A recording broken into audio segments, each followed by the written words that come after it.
Ladies and gentlemen, the advent of the following.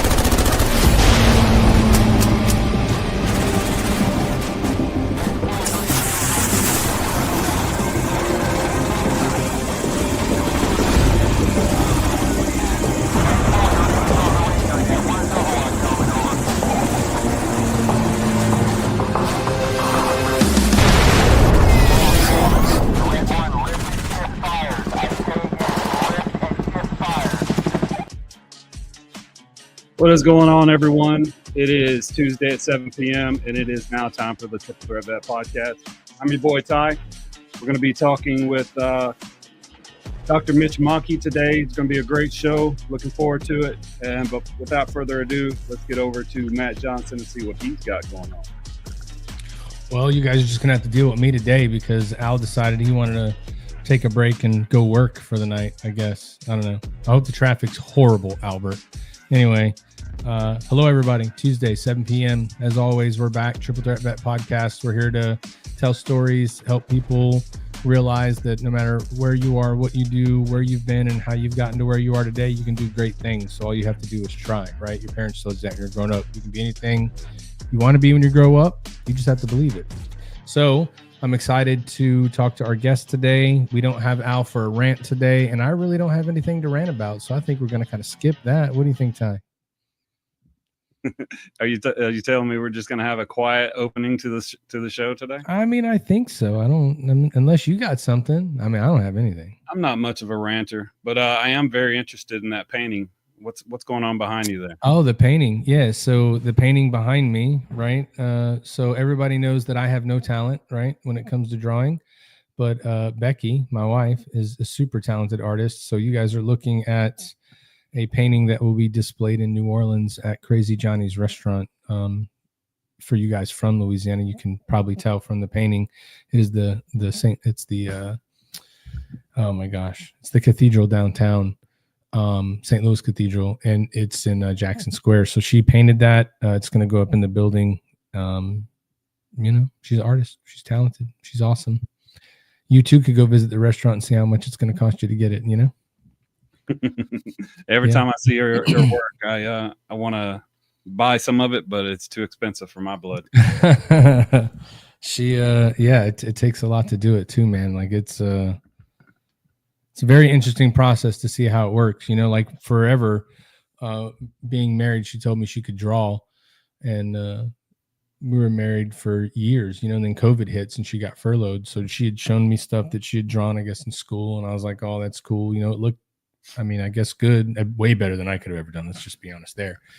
And then when COVID hits, all of a sudden she starts painting, and you've seen a lot of the stuff she's painted, from the Pelicans to the Hurricane Katrina eye and all that stuff. And I'm like, oh my God. And I just ran immediately. It was like, why haven't you been doing this forever? And she, reminded me really quick that there is a reason they have the term starving artist. You know what I mean?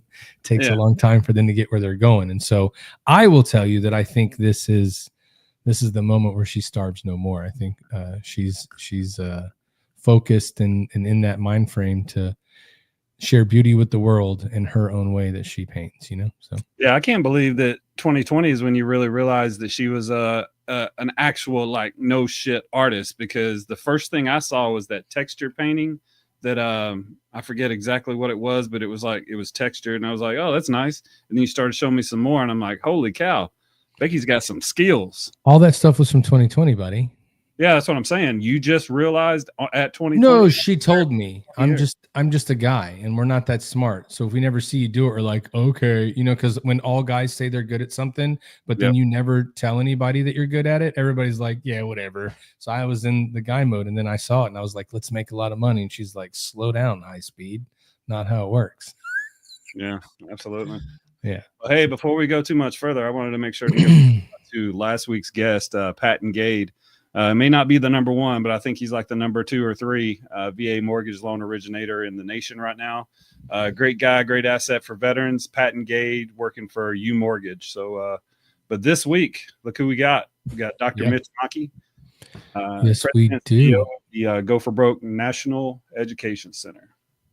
Yeah, man. I mean, Dr. Maki, I was doing some more research today just to read and learn about him. He's been in education for a long time. He's an advocate of the community. He does social work. He's got a doctorate in that, actually. He's taught at almost, looks like, every major university on the West Coast. I mean, the man is a true servant to the public. I'm just excited to hear about his story, because we like to get everybody's story, but then more learn about Go for Broke and what it means. And I will tell all of you guys out there right now, Go for Broke is not go win a championship. You'll learn about that here in a little bit. But if you pay attention to anything that goes on nowadays, this is the one you want to listen to, because it's gonna help me realize a few things about what you think and then what you learn, right? And so this is one that you really want to tune into if you want to get educated, right? So that's where I think we are. So I think without further ado, we can bring on Dr. Maki. Yeah, without further ado, Dr. Mitch Maki. Hello, Hey, sir. Matt, and hey, Ty. Thank you so much for having me. I'm real excited to be with you guys today. Yeah, thank you. Well, we're excited to hear a lot about you and a lot about the foundation. But like I said, I was doing some research and reading, and we'd seen you on our good friend who's in the building today, David Willis's podcast, the Homefront Sit Rep. Went on there and learned a lot about it there, and then just doing more research as you do, just to learn about things. It makes you, from my perspective, and I know that a lot of the stuff you're going to talk about, you've studied and learned, become an expert in for many years. But it makes you realize that when people tell you that history repeats itself and it's a circle of events, like, you can see it happening everywhere. And it doesn't necessarily mean that it's happening in the same place, but it could be happening the same way, but in different sectors, I guess you would say, right? And so You're so right. Yeah. very interesting. I can't wait to hear about it. So what we like to do, Dr. Maki, is we want to hear everything we can about Go for Broke, but we want everybody to know a little bit about you first. So what we like to do is invite all of our guests the opportunity to tell us a little bit about yourself. Like, where did you grow up?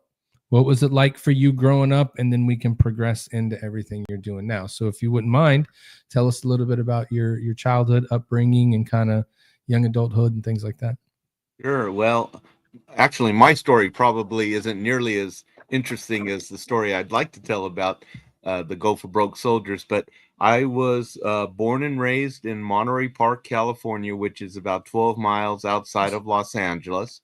My parents were born in Hawaii, and my grandparents are the immigrant generation, and they came to America about 1900. So my family's been in America now over 120 years, 125 years or so. I grew up in Los Angeles. I kind of think of myself as that all-American kid, just liking sports and playing in the sports leagues and watching Gilligan's Island and the Brady Bunch on TV and so forth. And then I went on to, from high school, I went on to college, and that's where I really started to pursue learning about what happened to Japanese Americans during World War II. And if I can skip ahead a little bit in the story, for Sure. your viewers and for your listeners, during World War II, Japanese Americans along the west coast of the continent were forcibly removed from their homes and made to live the next 3 to 5 years of their lives in concentration camps across the United States. And these were entire families, from babies to the elderly. There were never any formal charges. There were never any formal trials. There was no due process. There's just the loss of civil liberties and constitutional rights for 3 to 5 years. And my parents are from Hawaii. And as such, Japanese Americans in Hawaii didn't have to experience that. We weren't incarcerated en masse the way they were on the continental United States. And I remember as a 10-year-old boy first learning about this, because it wasn't a family thing. I learned about it from friends at school, that the Japanese Americans had been incarcerated during World War II. And as a 10-year-old, I thought, oh, it must have been the Japanese from Japan or something, that maybe some of the captured soldiers or something like that. It couldn't be Japanese Americans like me and my parents. And then I found out that, yes, in fact, it was people like me and my parents. It was Japanese Americans who were born in America and were American citizens by birth.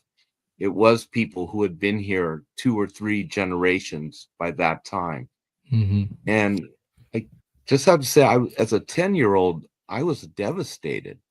I mean, how could this happen in America, where Americans were treated wrongly simply based on the color of their skin and their ethnic origins?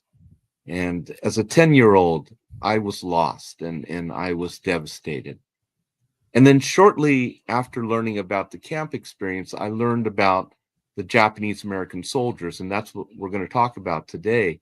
These young men who, despite being put into these concentration camps and having everything taken away from them, still said, I'm American. I know who I am. You may not know who I am, government, President Roosevelt. You may not appreciate that I'm an American, but I'm an American and I'm going to fight for this country.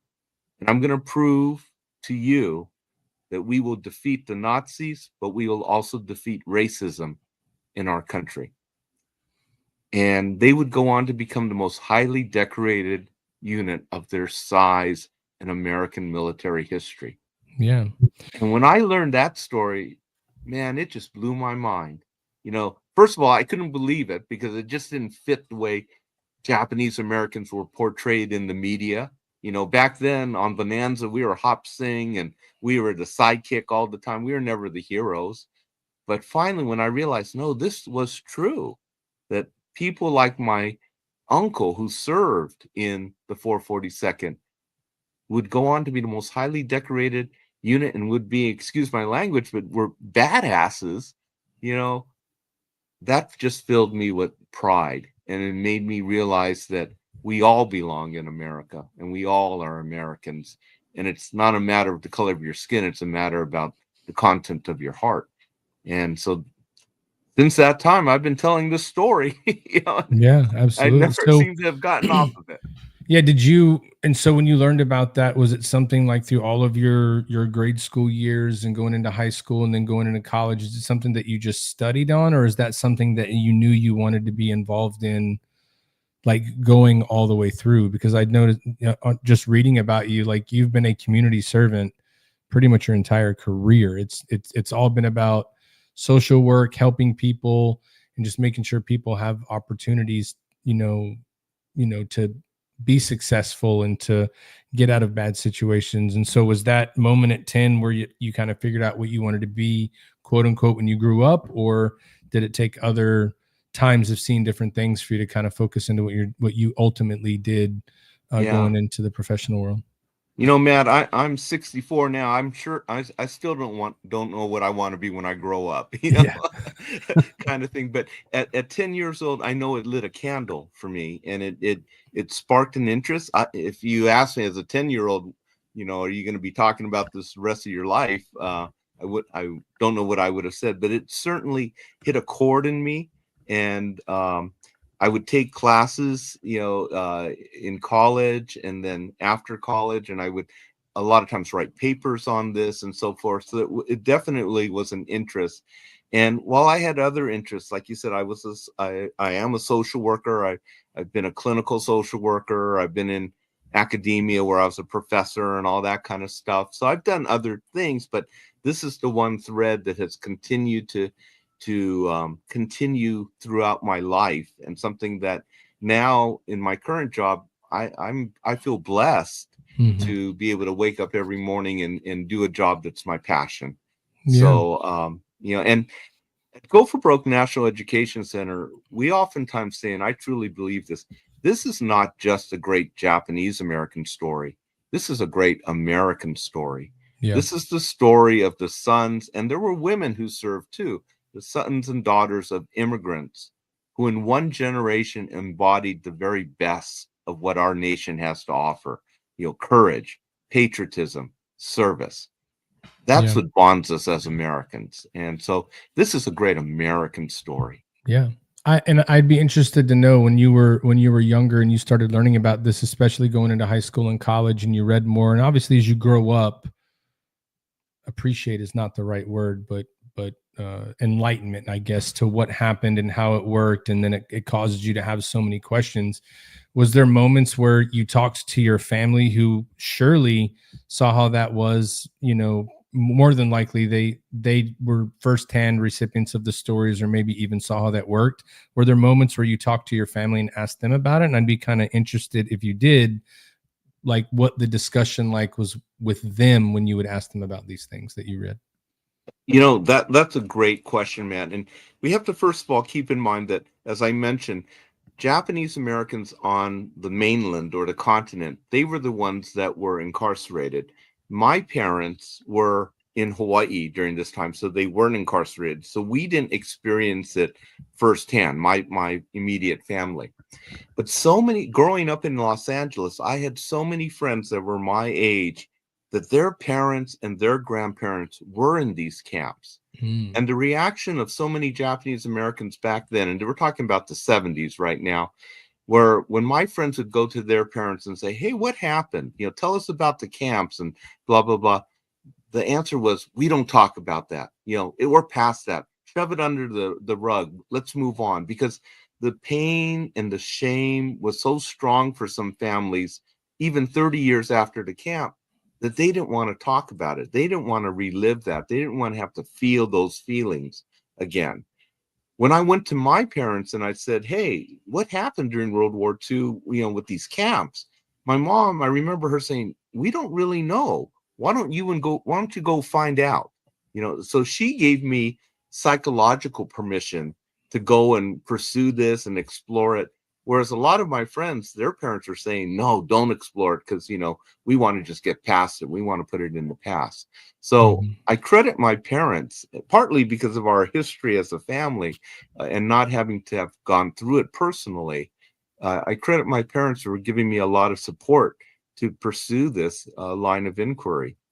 And then as I started to explore it, I would meet my friends' families. And because I really didn't know, and I guess the way I was approaching it, they began to tell me some of their stories. And with every story, I just got into it more and more. Mm-hmm. So I would, imagine, asking those stories. I'm sure now, with the foundation Go for Broke and everything that you guys are able to do to tell that story. And I was looking at some of the pictures of being able to go see different things and read about stuff and get really educated. It's a good thing that there were a lot of curious people like you, because we say it often here. Guys will talk about service members they were deployed with that are no longer here for heroism or different various reasons, demons or whatever got the best of them. And we always encourage people to talk about those fallen heroes, because if you don't talk about them, then their memory goes away. And the only way to preserve that memory is to ensure that you talk about them and tell their story and let people know about all the things that they did to keep us free. And so you being curious like that and continuing to ask those questions definitely help to keep that history fresh, basically, right? So people can learn about it and understand it. I would be curious, right before we get into the Go for Broke, because I want to hear all about that. Social work, were you specialized in one area, or did you work in multiple different areas of social work as you were coming up there in Southern California? Well, as I was coming up and going through social work, I focused on clinical social work. So I was a therapist, child and family therapist. I worked with a lot of abused children and with their families.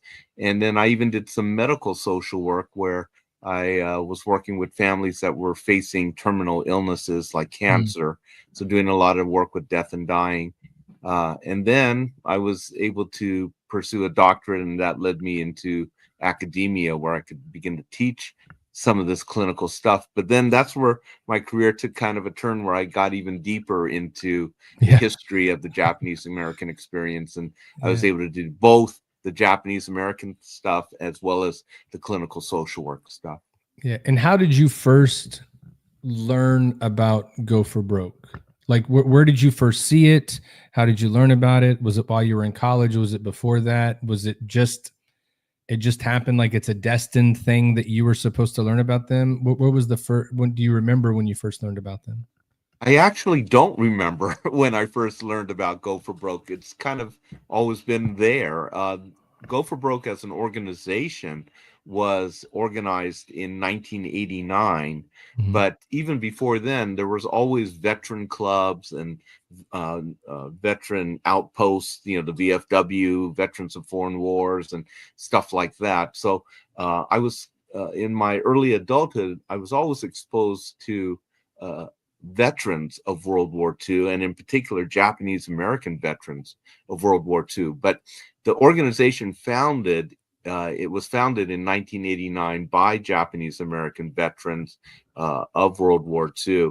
And then I became involved with the organization in the 2000s, first as a board member, and then in 2016, I thought it was time for me to leave academia for various reasons. There was an opportunity to go to work at Go for Broke, and I thought, wow, here's a chance for me to spend the latter part of my career doing something that was something I was passionate about, and something that I would gladly get up in the morning and go to work and, deal with all the headaches. There's still, challenges at work and so forth, but it for me was an important work and an important thing to do.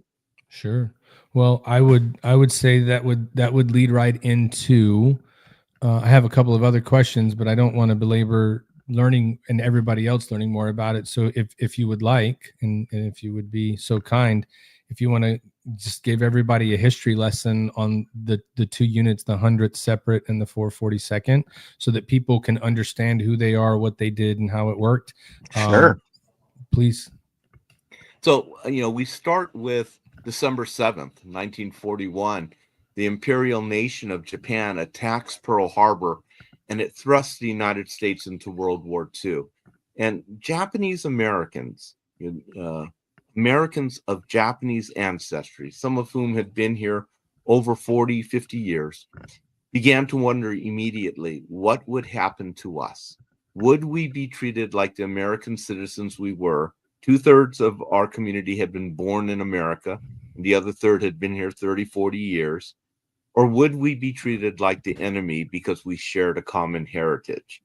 Well, we got our answer 2 months after December 7th, when on February 19th, 1942, Franklin Delano Roosevelt signs Executive Order 9066.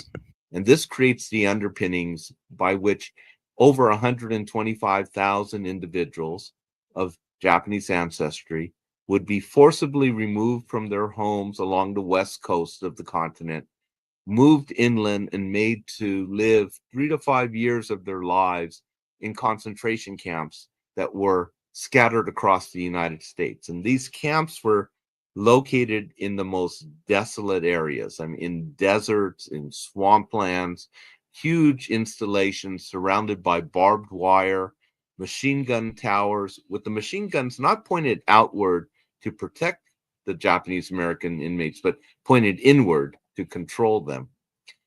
It was camp life in the sense of you were fed in a mess hall, and the family structure started to break down as families stopped eating with each other. The men would go eat with the men, the women and small children would eat together, the teenagers would eat together, and the family structure began to disintegrate.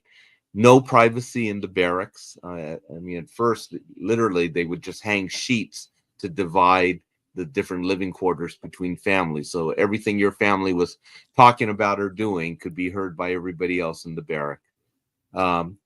And then even like the latrines were literally that, long planks of wood with holes cut in it, no privacy. And for many of the elderly in particular, that was very difficult for them to deal with. So people lost their homes, they lost their jobs, they lost their communities. And one of the things I always talk about too is we lost our pets. And when I talk to children, especially, and I tell them the story, I have 2 Shih Tzus, and I can't imagine what it would be like having to just let my dogs go, because that's what the Japanese Americans had to do, is literally let their animals, their fur babies, if you will, just go, because you couldn't give them to the neighbors. They're going to camp with you. You couldn't give it to family. They're going to camp with you. So literally, if you talk to somebody who's 85 or 90 years old today and you dig deep enough, they'll talk to you about the trauma of having to let their pets literally roam free. So all of this was occurring. And then something interesting happened about a year into the camp experience. So you're living in these camps for about a year. And then about a year into the camp experience, the army, realizing that they needed more men to go and fight in Europe, decides to create a segregated unit of Japanese American soldiers.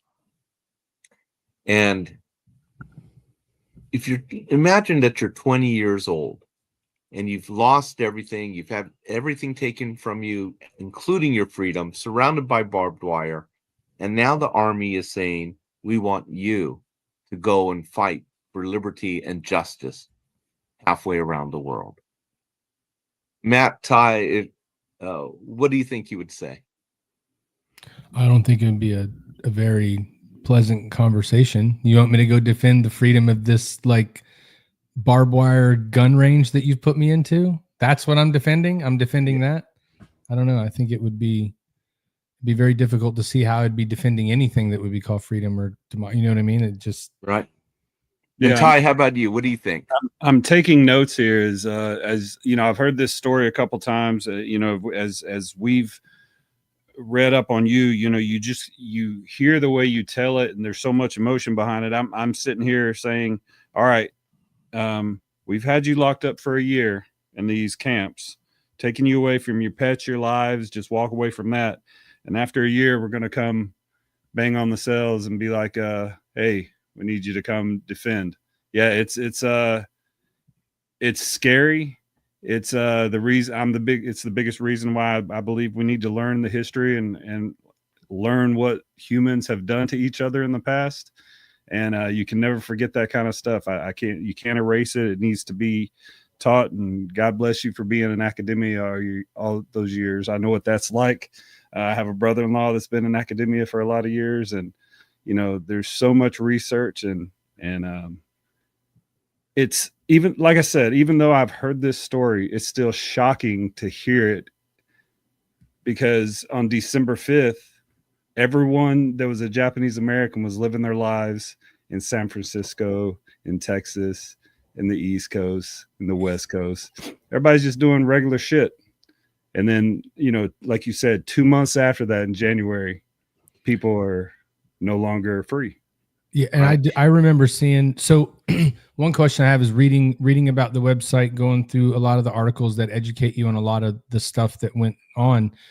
I know that in the webpage, and I'd like you, if you could talk a little bit about it, there was a lot of Japanese Americans that were already serving in the military at this time, and their families were they still told their families, now your kid's going to stay in the military, but you're going to have to go into this thing, you know? So now you've got your kids fighting overseas because they're an American, they're from America now, but their family is being treated like the people that they're going out to fight. You know, it was very interesting to read that stuff. So I don't know if there's more that you can add on to that, or talk about a little bit. So, well, let's go back to the scenario first, that if you're 20 years old, you're behind barbed wire, and then they say, now we want you to go and fight. And I asked that question to college students and the high school students right now, and overwhelmingly people are saying, oh, hell no, I'm not going. Why would I go and fight for a country that is doing this to me? But we have to keep in mind that these young men knew who they were. They knew in their heart of hearts they were American. They knew that they were American. Maybe the government didn't know, maybe the rest of America didn't know, but they knew they were American. And we have to keep in mind that during World War II, the Nazis were viewed as evil men. The Japanese were viewed as this evil subhuman species that weren't even worthy of being American citizens. And in fact, the reason why my grandparents and 1/3 of the community who were immigrants were not American citizens is because we were prohibited from that time to naturalize. We were considered aliens, ineligible to citizenship. So my grandparents, even though they had lived here 40 years, even though they, on both sides, my mom and my dad's side, had 9 and 6 children respectively, had laid down deep, deep roots in Hawaii, knew they weren't going back to Japan. They were prohibited from being American citizens. So these young men knew. And so, Matt, let me ask you, if I could. You're 20 years old. You know you're American, and yeah, you've been given a raw deal, right? You're behind the barbed wire. But man, if you don't go and fight for this country, everybody's going to say, see, they don't deserve to be Americans. They're not loyal to us. They're given the chance, they turn and run, And while there's no guarantee that you fighting for us is going to change anything, there is a guarantee that if we say no, they're going to say, you're going to be forever second-class citizens. See, we can't trust you. We've got to go and fight not only for the future of our families and those we love, we got to go and fight for the future of those people we will never know. Yeah. And yeah, that's a raw deal, but that's the deal. That's the hand we've been dealt. So with that in mind, would you go and fight? Well, I would tell you, for the question that you asked me, being, from I've gone to Japan quite a bit in the military and served over there. And what I know of Japanese culture and heritage, very proud people to the fact that they're going to do everything they can to protect their family. And so what I would imagine is if I was in that position and they came to me, I knew that if I would go fight and I would help win, then my family would be taken care of when I got back. That would be my belief, because I'm going to go do everything I can to protect them. And by me doing that would allow me to protect them either way, no matter how it shook out. Right. Like, and going to do that, I'm sure in the eyes of those young Japanese Americans was an honor to go protect their family and fight for the country that they believed in, Sure. And if I'm not mistaken, like even in Japan, like there was parts of Japan where you still knew who you were and what family you came from, and they they've always had to fight through stuff like that. So I don't know if I'm getting all that wrong. I'm not a historian, but I think it's for them it's just another thing we have to show you, that we're more than worthy for anything you think we are, because we're proud. I think that's the way I would probably look at it if I was that young Japanese American. How about you, Ty? We got to go fight for the future of those we love and those that we'll never know. You with me? Yeah. The way I was looking at it is if I'm a person of any ethnic background and I'm living in America and that is my home and I consider myself a citizen, then that would be the ultimate way to prove yourself, that you're not imperial Japan. You are a Japanese American. So yeah, I could see that being the type of person that I am, I would probably fight especially if I was already in the military. I'd be like, oh, hell no, that's not what I am. I am an American. So right. And I think we can all agree it's not fair, right? And I mean, you shouldn't have to go and die to prove your loyalty to America, but that's just how it was.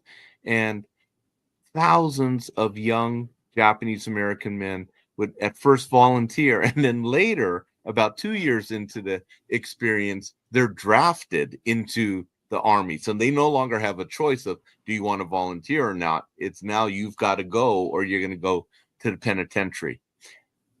So they go and they become the most highly decorated unit of their size and length of service in American military history. And I think if we can just stop there for a second and just let that sink in, young men who are behind barbed wire go on to become the most highly decorated unit of their size in American military history. It's mind-boggling, right? Mm-hmm. Now, unfortunately, the reason why they were so highly decorated is because they earned so many Purple Hearts. And as you both know, that's the medal you get when you're wounded or killed. Right? They earned over 4,000 Purple Hearts. They also were awarded 21 medals of honor. I mean, that's an astounding number for a battalion-sized unit to receive 21 Medals of Honor. Now, Ty, you had mentioned that there were some Japanese Americans already in the military, and that is right on. And especially in Hawaii, that the Hawaii Territorial Guard was made up of a lot of Japanese Americans who on December 7th and December 8th were on the beaches ready to defend against what they thought was going to be a Japanese land invasion. They were there ready to fight off whatever invasion would come in. And when no physical invasion came in, they then had their guns taken away from them, and they were then labeled 4C, unfit for duty, based simply on their ethnicity. So, the young Japanese Americans that were in the service were essentially sidelined for about a year. And then once they created the Japanese American unit, and it started a lot from Hawaii, and I don't want to get too much into the details because it's very convoluted, but there was a unit called the 100th Battalion out of Hawaii, and they were the very first soldiers. And then they were joined by the 442nd that came out of Hawaii and the mainland. And that's when the young soldiers had to volunteer to serve. But again, an incredible story of young men saying, we know who we are. You may not recognize who we are, but we know who we are, and we are going to fight to prove it and prove to everyone that we deserve to be here. Yeah, I mean, America loves a good origin story, right? Like that's what we are. America is an origin story. Mm-hmm. We come over, and from the very beginning, the origins of that have had to deal with adversity, overcoming it, doing things that people thought couldn't be done, proving everybody wrong. And so I just see that this is just another example of that. We're going to prove you guys wrong. You think that that's this way, but we're really not that way. And just, again, like I've said, me going into Japan and being over there, pride really, I think, is the thing that I see the most in Japanese is the pride in the family. Like that right there, they can overcome anything. And so that's why I kind of gave the answer the way I did, is I'm sure that a lot of that would have to do with it. And I'm sure that your family's talking to you in those camps and telling you need to go, like it's not they're not trying to hold them back, whereas in other places you would see people try to hold them back and take them back. And it's like, no, we love this country too. Because I did see that in reading the articles that a lot of people willingly went in there. You got to go. Okay, we'll go. Like no fight. They didn't, none of that. Because they're like, if that's what you think or whatever it was. And it was just interesting to read that it was like, you have to go here. And they're like, all right, we'll go there. I was like, what? They were like, well, you may remember the name Danny Inouye, Senator Danny Inouye. He would go on to become the Senate pro tem before he died in 2012. But as a young man, he was a member of the 442nd. And as you're mentioning, Matt, honor was a big issue for many of these families, because even though these guys were American born, their parents were from Japan. So, they carried a lot of the Japanese values. And Senator Inouye, and this is something that many parents said to their sons, Senator Inouye's father said to him before he left, do not bring dishonor to the family. And so that was a driving issue. Of course they wanted their sons to come back alive. Of course they wanted them to survive the war. But one of the main driving forces was do not dishonor the family and fight with honor. Yeah. What if I can jump into one story that I think kind of embodies the whole experience. Is initially the Japanese American unit was just used as cannon fodder. They were put in some of the worst situations. They were sent in first. They were cut down. They have suffered heavy casualties and earned the nickname the Purple Heart Battalion, because they were receiving so many Purple Hearts because so many of them were being mowed down and killed. But in October 1944, in northern France, in the Vosges Mountains, there was a Texas battalion made up of primarily Texas soldiers, white American Texas soldiers, about 275 of them, that were trapped and surrounded by about 6,000 Nazis. The Army tried to send in several battalions to break through and save that unit, but nobody was able to break through the Nazi lines. Finally, they said, let's send in the 442nd. They've been pretty successful by that time. They had been in battle over a year by that time. And the subtext was, and they're expendable.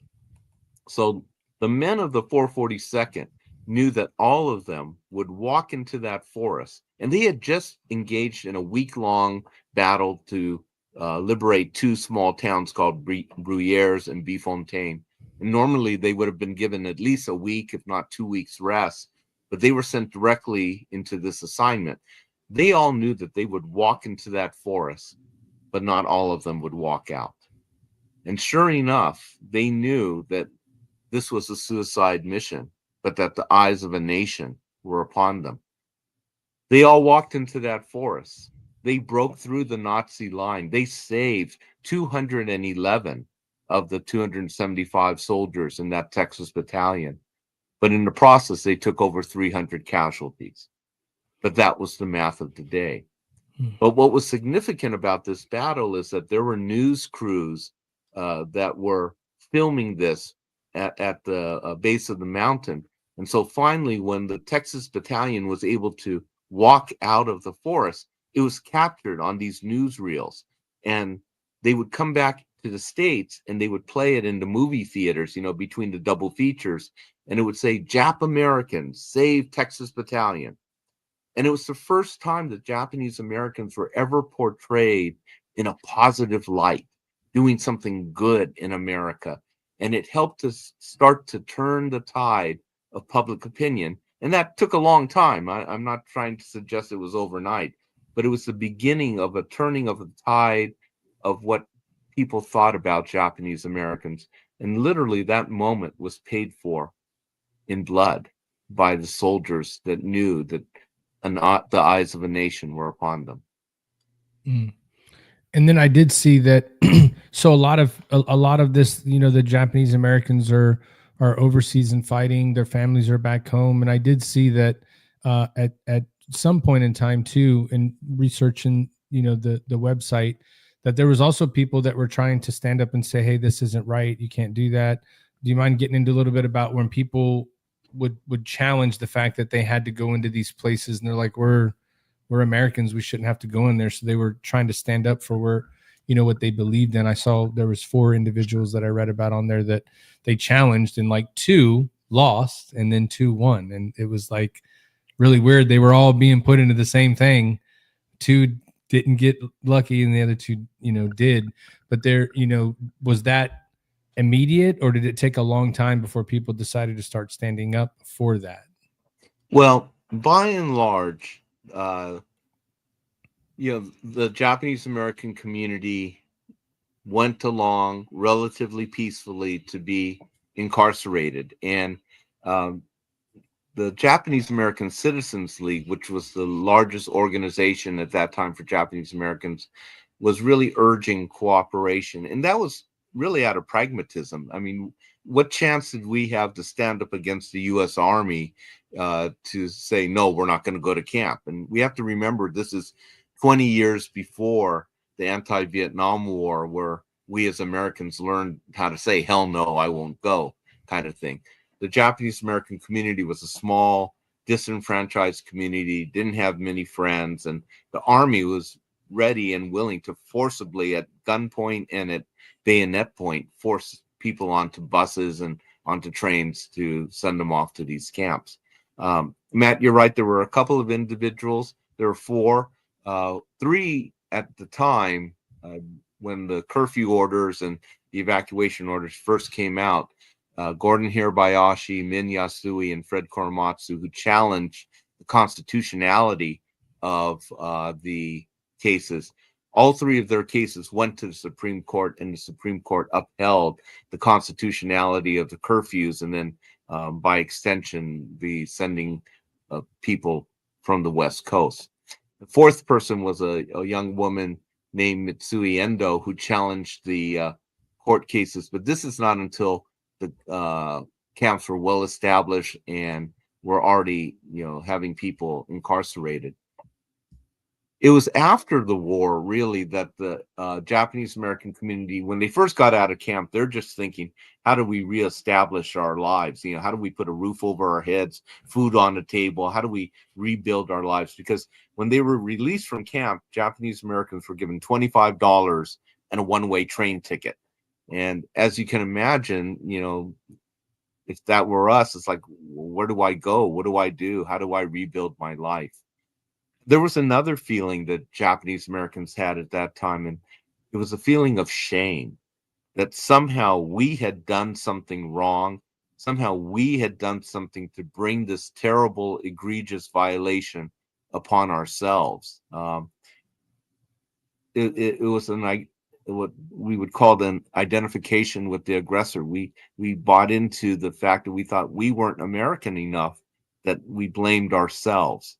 And that's why a lot of Japanese Americans who are my age, I'm 64, my age, or maybe even a little bit older, we don't speak Japanese because our parents didn't want us speaking Japanese. They wanted us speaking the King's English. They wanted us going to school and getting good jobs and being as American as possible so that this would never happen to us again. And it would take 40 years after the end of World War II for a bill to be introduced into the halls of Congress that would ask the U.S. Congress and the president to apologize for this egregious violation of the Constitution and to provide monetary reparations for that. And so I just had a real quick question. So they're taken away from their homes, they're put in the camps. So somebody just moved into their house, like nobody lived there while they was there. It's mine now. You had it. We got all this free furnished furniture. This is the best house purchase ever. So they didn't even have anything to go back to that technically was theirs when they left. They had to restart everything. For many families, that was the case, right? Because the other thing is in 1940, 41, before the war, Japanese were not allowed to own land. So unless you put it in your child's name, most of these people were probably renting homes, renting farms, leasing farms. So they didn't own the land.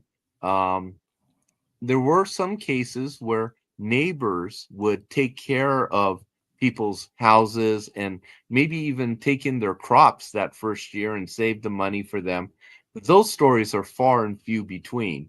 It was primarily Quakers. We hear a lot of stories about Quakers standing up for their Japanese American neighbors. But the more common story was, people would move into these homes. And the Japanese Americans had been trying to sell off all their stuff when they knew that they were going to be sent off to camp. But they were selling things for pennies on the dollar.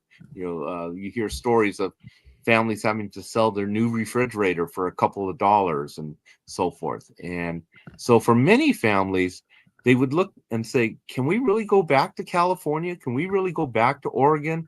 There's nothing there for us. Will we be able to find jobs? Will we be able to rebuild our communities? And some people said, yes, let's come back to the West Coast and try and reestablish ourselves. And others would say, no, we're going to go east. We're going to go to Chicago. We're going to go to Cleveland because we heard that they're hiring Japanese Americans, and at least we can get a job and we can start to rebuild our lives. That's interesting. And I didn't even think about the whole correlation to the language. So I do know now that if you meet there's a lot of Japanese spoken by families today, though, right? When you're looking at maybe younger kids that are coming over, is that more shared now? Or is it just the factor of, like in your group, they wanted you to be American. So trying to leave all of that behind, at what point did that shift back to where it's okay to embrace that you're Japanese? You know what I mean? And both. I think that, first of all, there's been some Japanese immigration post-war. So, there's a good number of Japanese Americans who are, they're adults now, but their parents immigrated in the 70s, 80s, 90s, something along that line. So their experience is very different in the sense that they didn't have to go through this episode in American history. I think after the passage of the Civil Liberties Act in 1988, that's the bill that gave the apology and the monetary reparations, there really was a sense of validation. There was really a sense that it's okay to be Japanese American, and I think that the generations after that began to kind of re-embrace, if you will, the Japanese heritage that we kind of shied away from for a couple of decades, if not longer. Mm. So for you, you've been at the foundation for a little bit, helping there and keeping the story alive. So if you were to get into, I don't know, a day to day, what's it like to work at the foundation? What kind of things are you guys doing on any normal week or any given day? What could someone expect to see you doing in a day in the life, basically? Talking. Yeah. So you're still working. That's right. You know, I and we, our organization, tells the story as far and wide as we can. We have a permanent exhibit in Little Tokyo in downtown Los Angeles. We have a traveling exhibit, and our traveling exhibit just was up in Boise, Idaho, where it was very well received by the folks up in Boise, and it's traveling to other cities across the United States. We have a young adult program where we're trying to tell the story not simply as a story of guns, battles, and bullets, you know, which at its heart, that's what the story started as, but really it's a story of inspiration, of instilling the go for broke spirit into our young people to say, you don't have to pick up a gun, but you have to become engaged. You have to become civically engaged in civic dialogue, and to work to make America a better place. Because America, you know, it's tough times right now, and there's a lot of division in our nation, and we as Americans need to work through that. And I cling to the belief that the majority of Americans are still somewhere in the middle. We're not far right, we're not far left. You know, we believe in a country that has individual rights, and that we believe in a country that has laws that we all need to follow, and that, you know, equality and equity and fairness are important American values. And we talk about America's promise a lot, and that's the promise that in our nation, no one should be judged by the color of their skin, the nation of their origin, or the faith that they choose to keep. And I think that that's something that most Americans can buy into. Yeah, I believe most people buy into that very well, and they believe that. I have a hypothetical question for you, if you're willing to indulge us. Sure. So back then, World War II, we're going to put you into an area and say you got to stay here, and then come ask you to go put your life on the line, defend freedom and democracy, right? Go defend the country that put you in the pen, right? Right. If that were to happen today, what do you think would happen? If that were to happen today, just talking about division and how everything is now, you know, unfortunately, and this is just my opinion, and people can take it for whatever they want to take it for. There was a certain distinction of pride back then, right? The greatest generation for a reason, you know, pride. Being an American, you know, America was fairly young then too, when you compare it to what it is now. But then you get into today, and I think a lot of Americans don't really understand what it took to make the country free, right? If you were to ask people simple questions about what we have talked about today, I wonder how many people can answer those questions. So that's why I wonder, do you think the sentiment would be the same, or do you go around now, and if you ask questions about this kind of stuff in history, are you surprised that a lot of people know it? Or do you find yourself having to educate people on these things more than them knowing about it? Unfortunately, I'm finding that we have to educate people, you know, especially the younger folks. Just they don't learn about this in school. They just don't get the information.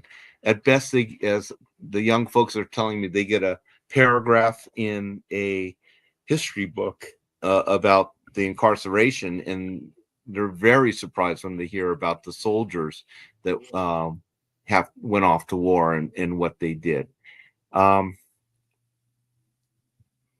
It's a very interesting question what you're asking, and one, I think if we were to repeat this today, if there was incarceration of a group of people simply based on race or simply based on national origin, I think there would be much more of an uproar across the country.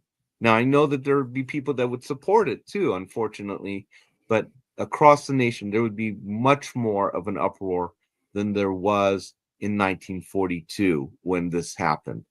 The question of how would our young people respond to saying, you need to prove you're American? It's a bad deal, I get it, but you know, sometimes you just got to play the cards that you've been given. That's a tough one.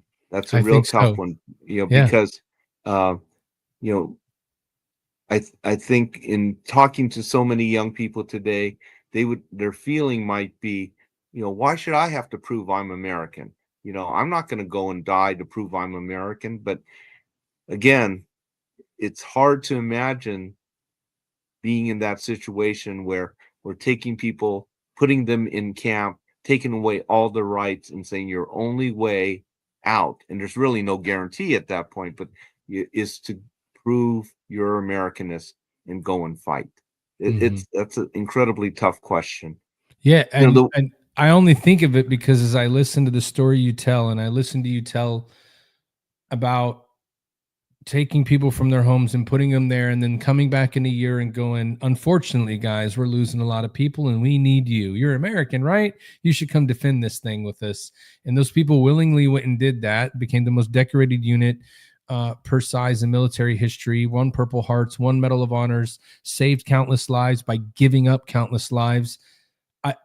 I want to say that I believe it would happen today, but I'm kind of like you. It's like I'm struggling to find a definitive hell yeah it would happen, because I just feel like a lot of people take what they have in our country now for granted today, whereas back then I don't think they really took it for granted.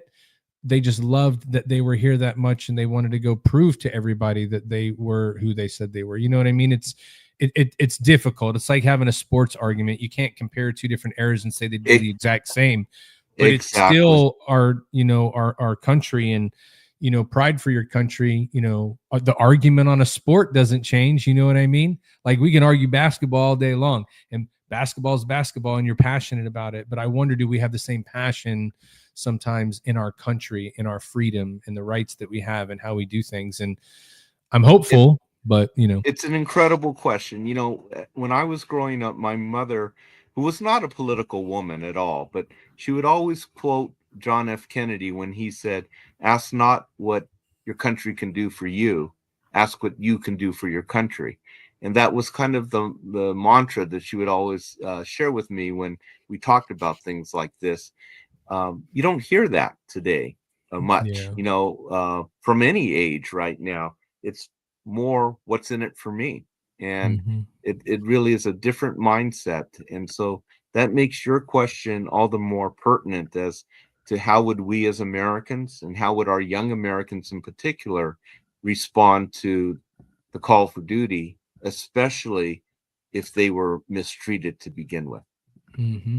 And let's be honest, a lot of people, I don't want to say unfairly, but unknowingly or uneducatedly feel like they're being mistreated, and like they're really not. You know what I mean? Like it's a really weird time that, a lot of times you have to be careful. I'm grateful that you're able to go tell this story and talk about it and let people see the real side of it, because in a lot of cases, stories in history like this, people they want to forget, because if we forget it, it didn't happen. But the reality is it did happen. And to be honest, all these things that have happened have shaped us to be the country that we are today, to have the freedoms we have today, and to be able to do what we're doing right now. And so I think it's important for people to embrace that. I'm very, very grateful for the story. I know that in my travels will take me to LA, and when I come out there, I'm going to look you up, and we're going to go catch up, and I'd love to go see everything that's there and learn even more about the mission and the Americans that, paid the ultimate price, but also helped pave the way for our freedom. Because it's important, like I said a little bit earlier, to never forget everyone that's gone forward and done that for us, because without them, you and I wouldn't be having this conversation. It would be a much different world to live in America. And, I just hope that more people realize that's the truth and like embrace that and start to show this togetherness. But, that's enough about me. I know that Ty is super excited to turn some heat up on you right now.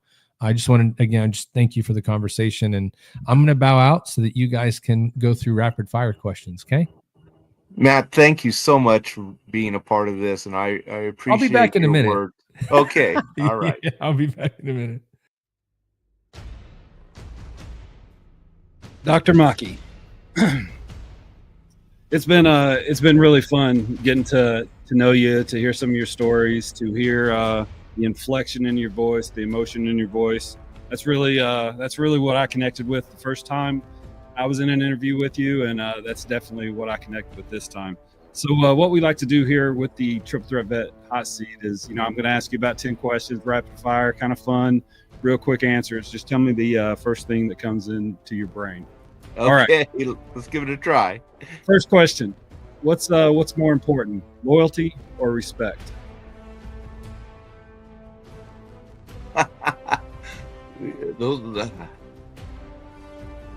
Both. Okay, why both?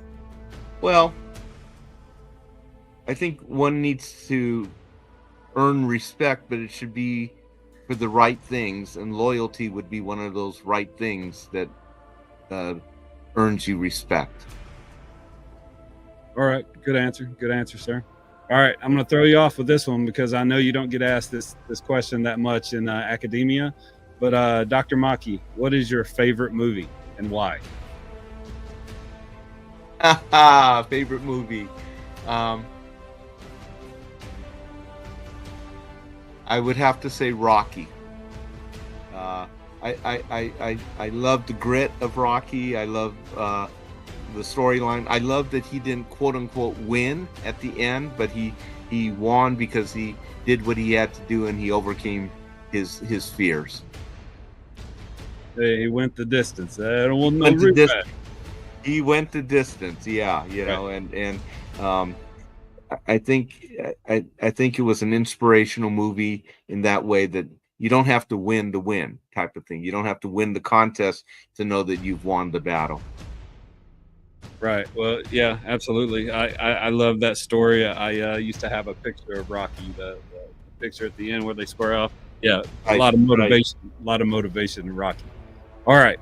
So let's say you had to negotiate the next big NFL contract, the next big Rocky movie, but you have to have your lead negotiator right there by your side. Who's it going to be? Who's going to be there to negotiate the peace in the world with you? Wow.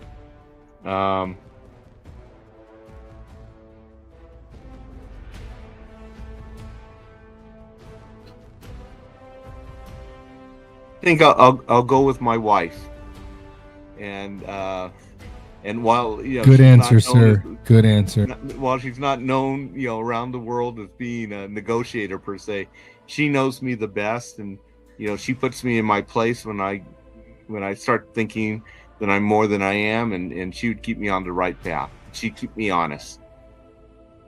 I believe that may be the best answer that could possibly be given. Plus, when she sees this podcast, I want to get some points. Right, that's right. We'll get points for that one. All right, Dr. Maki, what is the most unique place on Earth that you have ever visited? Unique place on Earth. Wow, these are great questions.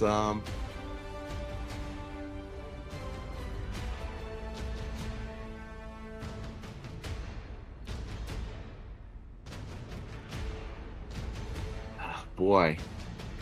I would say, for me, the Big Island of Hawaii, up by the volcano, and not so much that it was the volcano, but it was the place where my parents were born and raised, and every time I go there, I learn a little bit more about myself. Oh, very good answer. I like that. That's walking up to a volcano, I think, is one of those things that's on my bucket list now. My wife and I just got back from Cabo San Lucas, and we got to kind of go around the Cabo Arch, and that was absolutely beautiful. So one of those things is walk up and look into a volcano right there in Hawaii. That'd be really cool. All right, Dr. Maki, what drives you in life?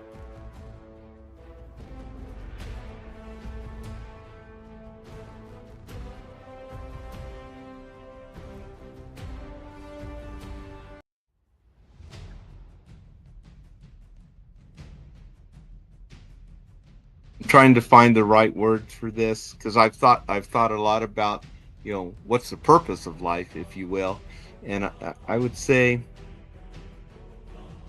to do what makes me feel good, and let me explain that a little bit. I don't mean that in a hedonistic way, like, oh, I want to go out and get drunk every night and do crazy things. And I mean, at the core, I think we all have to do what makes none of us really know what happens after we die. I mean, we all have our beliefs and we all have our faith and so forth. But in this lifetime, what we know is we have so many years here on this earth, and it's important to spend it in a way that is in alignment with one's true values.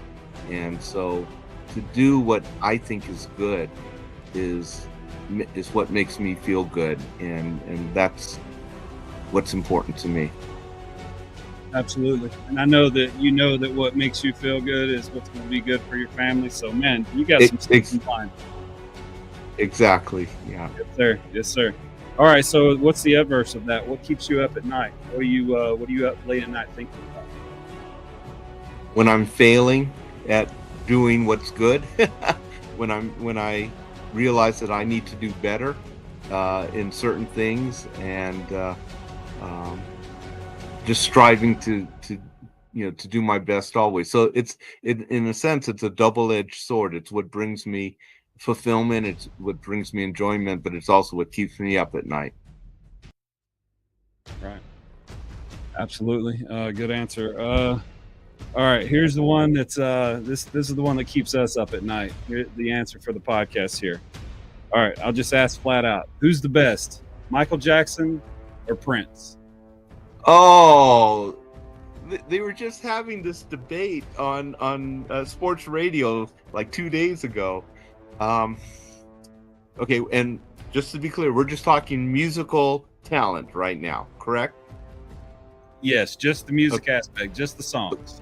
Okay, we're not getting into any of the social stuff. No politics, nothing. Okay. About that, nothing. Yeah, just, right. Just based on pure music, I would have to go with MJ. And just because I'm much more familiar with Michael's songs, Prince is Prince. Prince is an astounding musician and so forth. But I'm just much more familiar with Michael, and from the time he was a little kid singing ABC all the way to singing Bad and Thriller and all that kind of stuff. Yeah, absolutely. So here we go.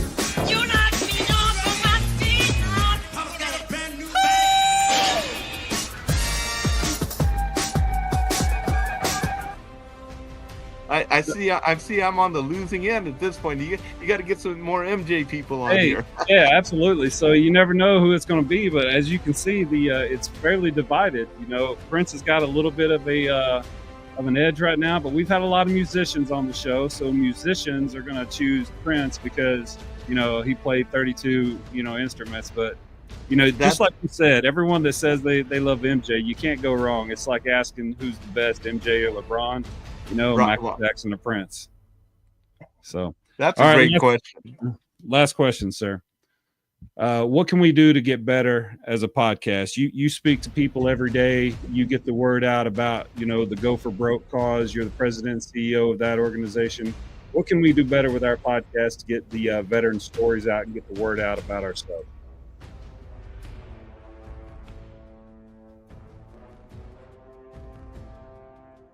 I'm not sure. I'm not sure what you could do better. I think the format that we've engaged in over the past hour has been relaxed and engaging. You've made me feel comfortable to tell the story that I need to tell, and I really appreciate that. You both have been very open and supportive. I think, if anything, just to get your podcast out there in front of more people. And how do you do that? I wish I knew. That's our struggle too at Go for Broke, is that we're trying to get our story in front of more people.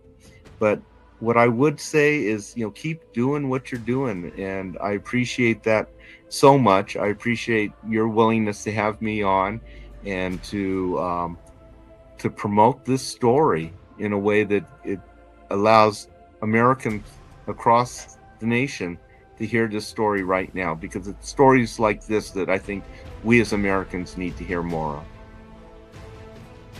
No doubt, sir. I really appreciate you. You've graduated out of the triple threat vet hot seat. So let's bring Matt back in real quick. And there you have it. So just so you know, Dr. Maki, Prince, you did pretty well. Prince was putting a significant whooping on Michael Jackson in the first year of the podcast. But for some reason, I think everybody got together and said, we need to get Michael Jackson to have a comeback, because his comeback's been strong in the second year. So, okay. Yeah. But you're right. You can't go wrong with either one. It's, I just, I always equate it to, do you want to, if we're going to go out and have fun and get entertained, we're going to hang out with Michael Jackson, listen to his music and do that. But when you get home, if you're trying to be alone and have some downtime with the wife, definitely going to put Prince on the radio, so I guess it really depends on the situation you're in. That's right. Yeah, you can't that's so true. Yeah. Well, Dr. Maki, hold on one quick. I want to take a quick break real quick, and don't want to put him on the spot because I didn't ask to do this, but would you be able, just to tell us a quick story, maybe a bio or a war story of one of the 442nd heroes?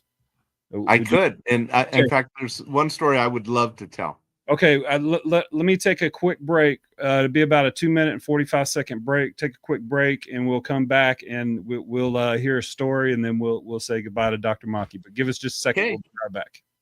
Good. On average, we lose 22 veterans to suicide every single day. These heroes who once fought for our freedom now battle invisible wounds. Mission 22 is dedicated to healing our veterans and providing them the support they need. As a leader in our community, we stand with Mission 22 as we believe in giving back to those who have given up so much for us. It's our way of saying thank you for your service.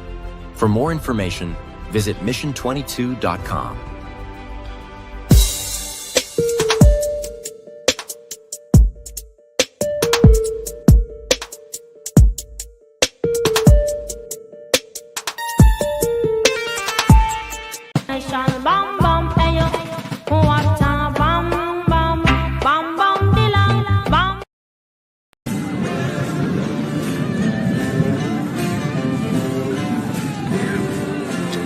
What's the first tee and what's the course record? I'm ready. Don't remember what happened last night. Heard I got in one hell of a fight. Head feels rusty like a hammered nail. How the hell didn't I go to jail? All I know to do is grab a horn to prove. Start round 2. Come on.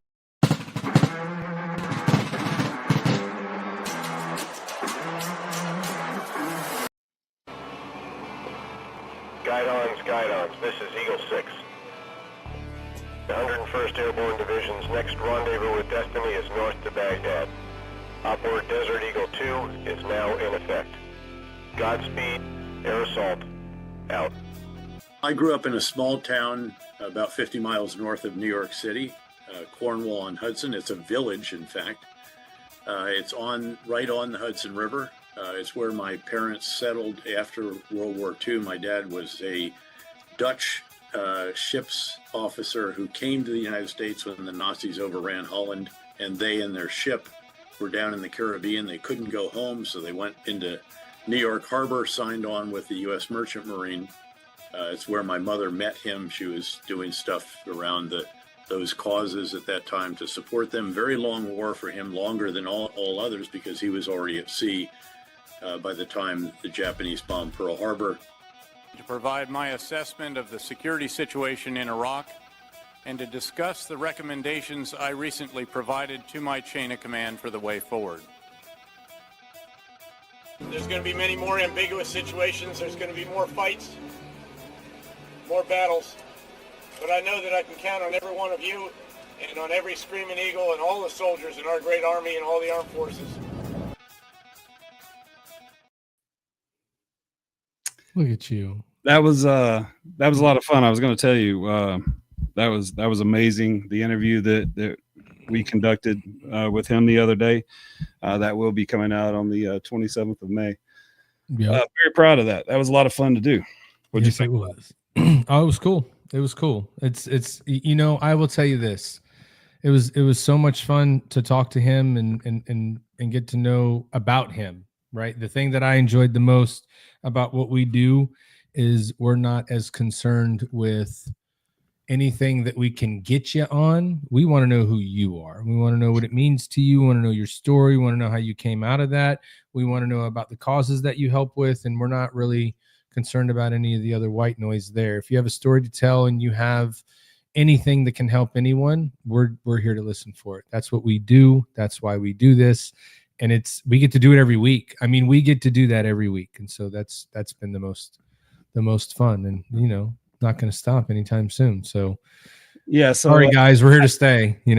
I didn't ask Dr. Maki to tell a story specifically like this, but as we were going along, I'm thinking, I should probably just ask him to tell a war story, tell a story about a hero. So let's bring him back on real quick. Yeah. Dr. Maki.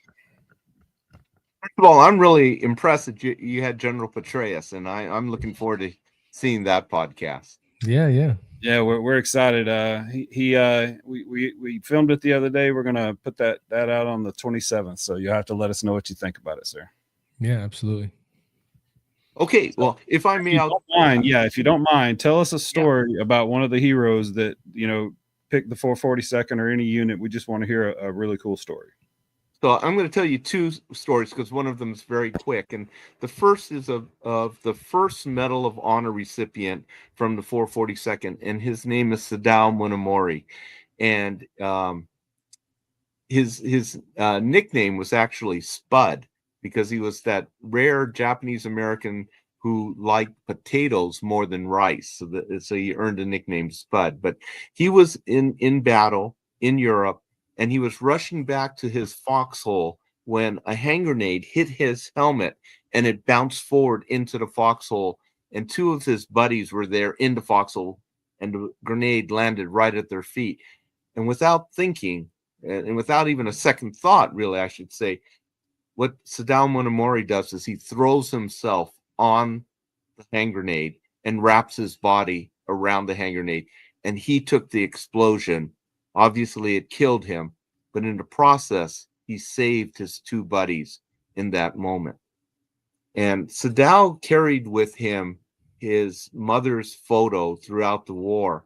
And after the war, that photo was returned to his mother. And when you look at the photo, you can see his blood stain on that photo. And I can only imagine the pain that she must have experienced as she's being handed this photo that her son carried around with him, and there was a blood stain on there, and knowing that it's her son.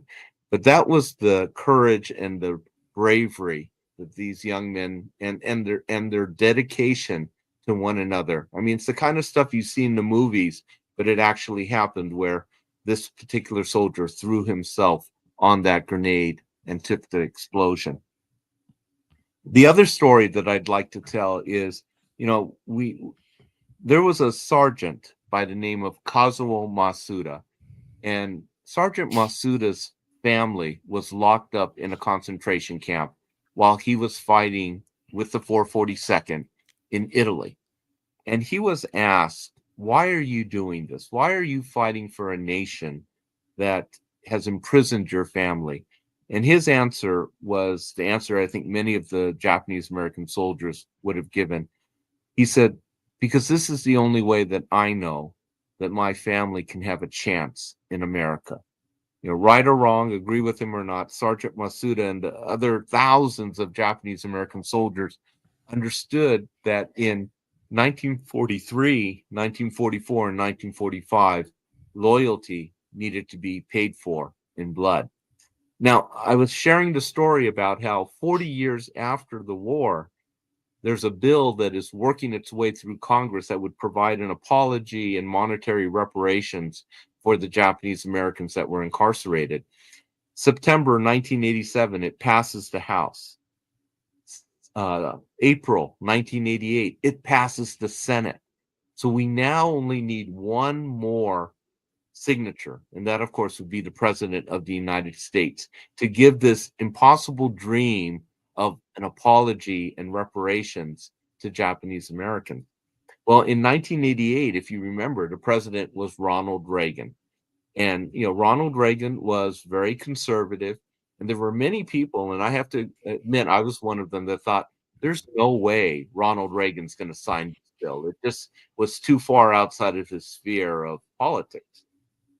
But the thing about Ronald Reagan, whether you agreed with his policies or not, most people would agree that Ronald Reagan was a great communicator. He had the ability to tell stories that would touch people's hearts and move them in a certain direction.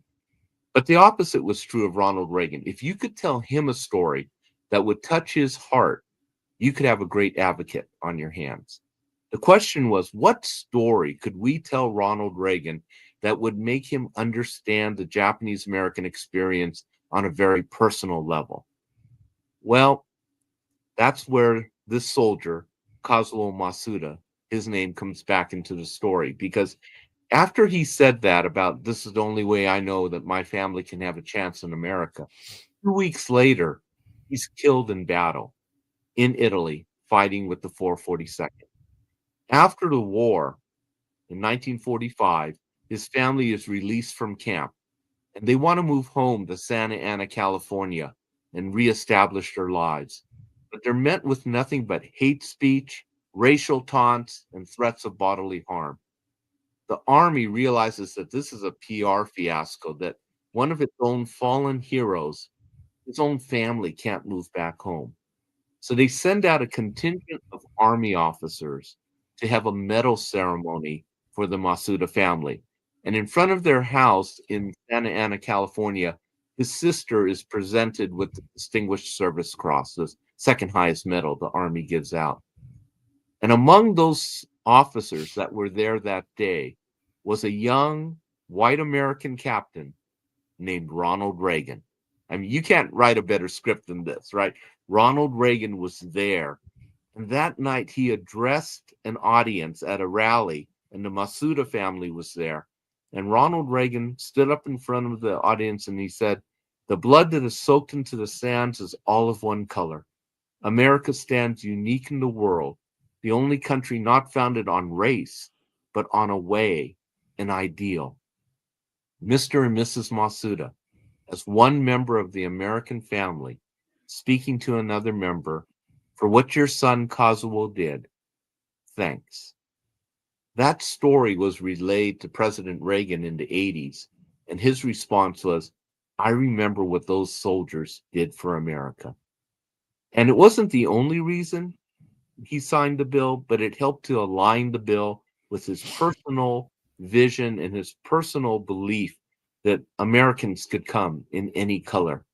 And so that story is a story of how one soldier made a difference in the history of America. That's a pretty cool story. Yeah. Yeah.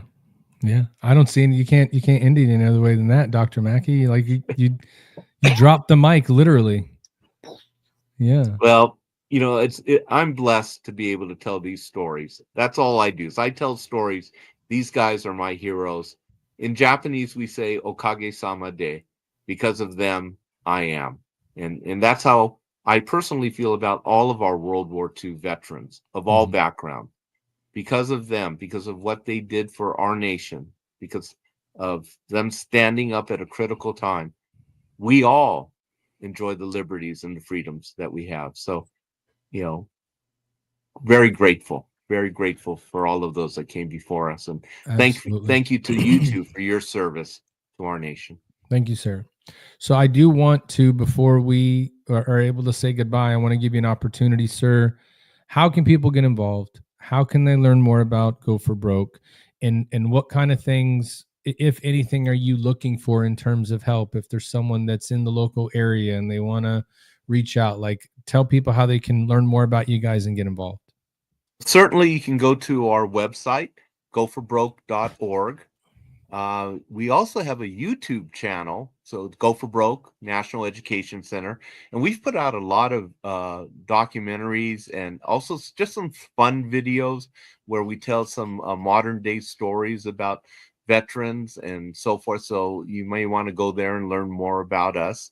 Certainly, if you are in Los Angeles, do stop by our exhibition. We are on the corner of First and Central in Little Tokyo, and our address would be on our website. And certainly, if as a nonprofit, we're always looking for financial support. So if you believe in the work that we're doing and want to financially support, we would always be open to receiving donations. But beyond even financial donations, just come on by, learn more about us by dropping in or by joining our website, and would love to have you be amongst our supporters and share the story with you and your families. Perfect. Well, thank you, sir. We really appreciate you coming on. I'm sure you have 1,000 other stories that you could tell that would just completely bring the point home about everything that members of the 100th and 442nd did for our country. They did for their family. They did for our nation.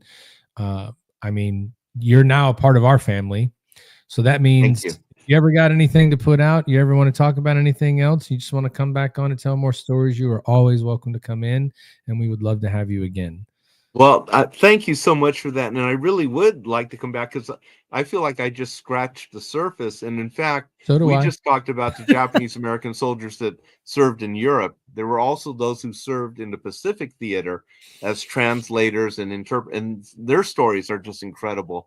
So, down the road, if you have time and you want me back, I've got many more stories to tell. I can't wait, because I feel the same way. I feel like we scratched the surface. We've only learned an inkling of what we could. And so just you heard it. You heard what he said, everybody. Goforbroke.org. Go check it out. If you believe in the story they have, or if you're a company out there that likes to give away money to stuff that doesn't matter, try thinking about giving it to something that does. They could use your help to help keep those heroes' stories alive and continue to show everyone that it takes all of us to keep the country free and the best place on earth. And so thank you, Dr. Maki, for coming on. We really appreciate you being here, and I can't wait to have you on again. We'll see you next time, guys. Thank you so much. Thank you, Dr. Maki. We'll see you soon. Okay. Take care. All right. Bye-bye. Dr. Maki. I love history. I know you like history too, Ty. When you get to learn about something that you didn't really know about, and there's so much more you could talk about. He's good, man. I like that guy. I'm gonna have to go hang out with him in LA. Yeah, if we ever get out to LA, think about it. We could take him out to lunch. We could probably do a live, and he could tell us a story upon story of things that happened in the Pacific Theater. I'm sure others that happened we didn't even really talk about many of these stories of maybe stories that were centric to people that were already in Japanese Americans that were already in the military, and then some of their stories. Like, we didn't hear a lot of those stories with this. It was mostly the 442nd, but he's right. We just scratched the surface, and there's so much to talk to. So yeah, absolutely. I mean, look, it's a privilege to to talk to people like him and learn about his story. I just want to give shout out to David Willis with Homefront Sit Rep for connecting us with him and telling us about what he does and what his program is. I know that we could have had him on a while back, but it just didn't work out. And so I'm just glad that we're able to have him on today. So thank you there, Mr. Willis. We appreciate that as always. And I mean, without further ado, man, I think. Yeah, Willis is always doing good stuff for us. Yeah, bro. All right. We don't have a show next week, but on the 20th of May, we're going to have Gino and Terry Ranger Johnson on the show. Yep. So they do a lot of work with veterans. So again, we've told you guys, if you're a veteran that's trying to figure out your claim process or you have questions about it, here's a guy that can help you out that 100%. Yep. And then we'll have the full interview of David Petraeus on 27 May. Yeah. Excellent show, man.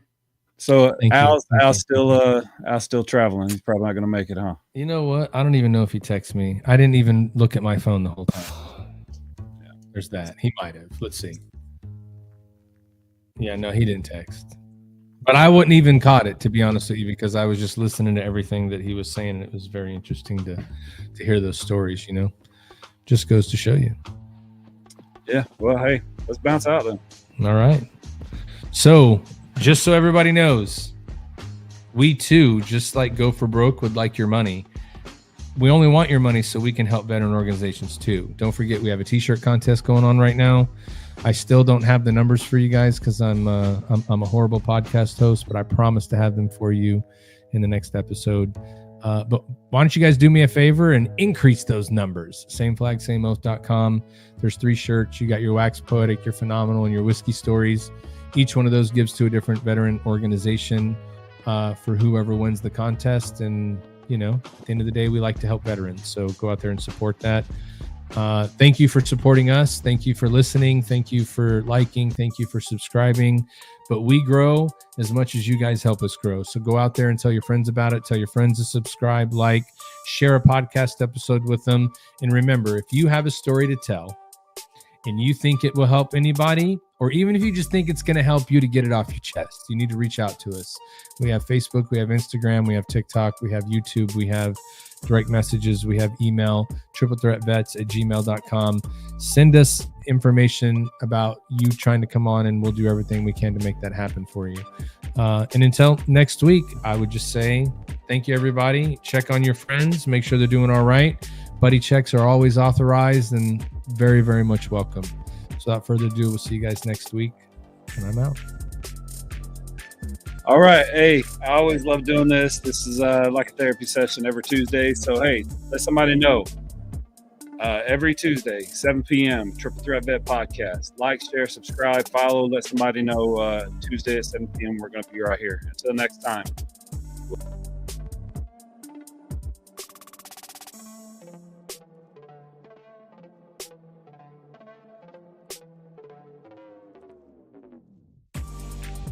If you or someone you know is in crisis, contact the Veterans Crisis Line at 1-800-273-8255. Then press 1.